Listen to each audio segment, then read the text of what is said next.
დიდად არის დამოკიდებული გუნდის წარმატებები, გუნდის დისციპლინა, მისი მომავალი გუნდის პრეზიდენტზე. აგრეთვე ჩემს გვერდით არის გუნდის პრეზიდენტი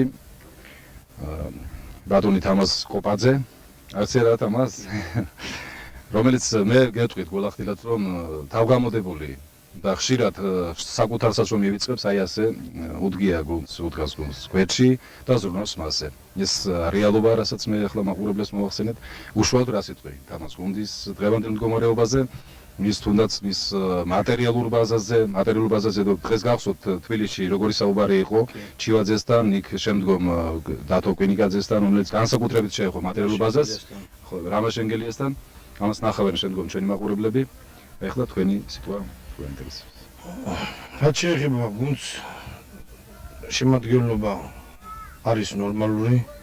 გუნდში მოვიწვიეთ და დავიბრუნოთ, ესე ვიტყოდით, მინაძე, რომელიც თამაშობდა ახალციხეში და გარკვეული წარმატებებიც ჰქონდა.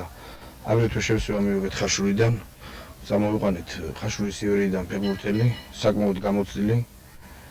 ქუთაისის ქიმეროენიდან გილან უსმანაშვილი. ესე იგი, ყველა ეს ხო ჩვენებია, თამას ჩვენი რაიონის წარმომადგენლები. მაყურებელმა ისე გაიგოს, რომ ეს არის იქაურები, ეს არის ჩვენი რაიონის წარმომადგენლები, მაგრამ თამაშობდნენ სხვადასხვა ქალაქებში და სხვადასხვა გუნდებში.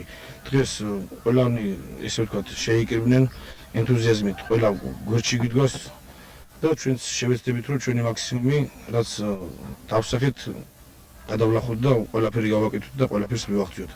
კიდევ მინდა ხაზი გავუსვა, გუნდში თხოვეთ და მოვიდა გამოცდილი ძალზე და ქარელი კარგი პიროვნება, გოდერძი კაბულაშვილი, თუნდაც იგი დაეხმარება მორბან აკოფიანს ყველა ვიცნო და ალბათ უფრო მეც შეძენს ჩვენს თაობას და ჩვენს ფეხბურთელებს.